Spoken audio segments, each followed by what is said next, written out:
আবগারি দুর্নীতি মামলায় অরবিন্দ কেজরিওয়ালকে তলব করেছে ইডি, কিন্তু নির্বাচনী প্রচারে ব্যস্ত থাকায় তিনি আজকে হাজিরা এড়িয়েছেন। এক্স হ্যান্ডেলে তিনি সেই বিষয়টি যেমন জানিয়েছেন, কিন্তু বিভিন্ন জায়গায় আপের কর্মী সমর্থকদের প্রতিবাদ কর্মসূচি জারি রয়েছে। এই পরিস্থিতিতে আম আদমি পার্টির তরফে পরবর্তী পদক্ষেপ কি হবে এই নিয়ে আলোচনা করব, কথা বলবো। সরাসরি চলে যাচ্ছে দিল্লি থেকে, আমাদের সঙ্গে রয়েছেন আমাদের প্রতিনিধि काजल सिंह। काजल, आज वो मध्य प्रदेश में गए हैं इलेक्शन की कवरेज में, और ये जो सिलसिला अभी जारी है, ईडी इसको आज बुला रही है, उसको कल बुला रही है, तो आपकी तरफ से अगला कोई डेट मांगा गया है या कब जाएंगे अरविंद जी, ऐसा कुछ बताया गया है? जी देखिए, जिस तरह से ईडी ने 30 तारीख को समन यानी कि 30 अक्टूबर को समन भेजा था दिल्ली के मुख्यमंत्री अरविंद केजरीवाल को, तो दूसरी तरफ मुख्यमंत्री अरविंद केजरीवाल ने आज ईडी को ही तलब कर लिया है और ईडी को एक पत्र लिखा है और उसमें ये कहा है कि इस नोटिस को वापस लीजिए, क्योंकि ये राजनीति से प्रेरित है और ये बीजेपी के कहने पर या बीजेपी की साजिश पर बुलाया गया। हालांकि देखिए, जिस तरह से आज ईडी का समन उन्हें भेजा गया था, उन्होंने ईडी को जवाब दिया और उन्होंने वो जो है ईडी के सामने पेश नहीं हुए, बल्कि वो सुबह सुबह आज एमपी में रोड शो के लिए निकल गए, वहां एमपी में पहुंचे और वहां पर उन्होंने जब जनता के लिए वो भाषण दे रहे थे, यानी कि जनता को जब संबोधित कर रहे थे वो, तो उन्होंने कहा कि देखिए, हमारे शरीर को तो आप गिरफ्तार कर लेंगे, लेकिन देश में कई लाखों लोग हैं जो अरविंद केजरीवाल हैं, उनको आप कैसे गिरफ्तार करेंगे, या हमारी मानसिकता को आप कैसे गिरफ्तार करेंगे। और लगातार विपक्ष के नेताओं से उनकी तरफ से यही कहा जा रहा है कि विपक्षी नेता जितने भी हैं वो सिर्फ उन्हें टारगेट किया जा रहा है और जितने भी विपक्षी राज्य हैं वहां पर ईडी दौड़ेगी और ईडी की कार्रवाई इसी तरह से जारी रहेगी। सुचंद्रमा। काजल, पहले जैसे आम आदमी पार्टी की तरफ से ऐसा अतिशी उन्होंने ऐसी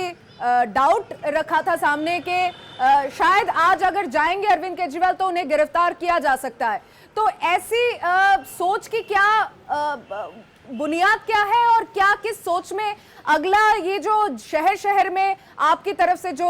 धरना स्थल पे वो लोग जा रहे हैं एंड कह रहे हैं कि ये जो है पॉलिटिकली विंडिक्टिव है, सिर्फ ये नहीं है कि आपको झुकाने के लिए ये कर रही है बीजेपी? जी देखिए, आम आदमी पार्टी की तरफ से लगातार यही आरोप लगाए जा रहे हैं कि दरअसल 5 राज्यों में चुनाव है, उसके बाद 2024 का चुनाव है। ऐसे में इंडिया जो गठबंधन है, इंडिया जो अलायंस है, उससे कहीं ना कहीं बीजेपी डरी हुई है, क्योंकि बीजेपी को हार का सामना करना पड़ सकता है और इसीलिए बीजेपी इस तरह के हथकंडे अपना रही है कि बीजेपी अगर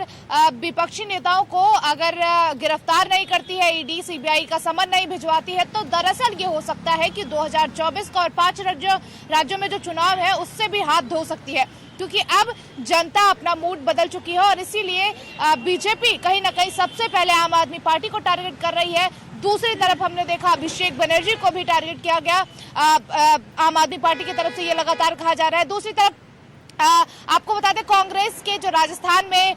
मुख्यमंत्री अशोक गहलोत, उनके बेटे को भी ईडी ने समन किया था। हालांकि वो पेश भी हुए थे और ईडी ने उनसे पूछताछ भी की थी कई घंटों की, लेकिन अब बात यह है कि अरविंद केजरीवाल को जिस तरह से समन दूसरी बार पहले सीबीआई ने समन किया था, तब वो पेश हुए थे और वहां पर उन्होंने जवाबदेही दे ही दी थी, और अब ईडी ने समन भेजा तो अरविंद केजरीवाल ने साफ तौर पर इनकार कर दिया है कि वो पेश नहीं होंगे, या फिर यूं ही कहा जा सकता है कि उन्होंने दीपावली का हवाला भी दिया है। और दूसरी तरफ उन्होंने ईडी को यह भी कहा है कि ईडी इस नोटिस को वापस ले। बहुत शुक्रिया काजल। কথা বলে আমাদের প্রতিনিধি কাজল সিং সরাসরি ছিলেন দিল্লি থেকে। দিওয়ালির পরে হাজিরা দিতে পারবেন? আপাতত নির্বাচনী প্রচারেই ব্যস্ত রয়েছেন অরবিন্দ কেজরিওয়াল। আমরা দেখতে পাচ্ছি মধ্যপ্রদেশে রোড শোয়ে তিনি গিয়েছেন।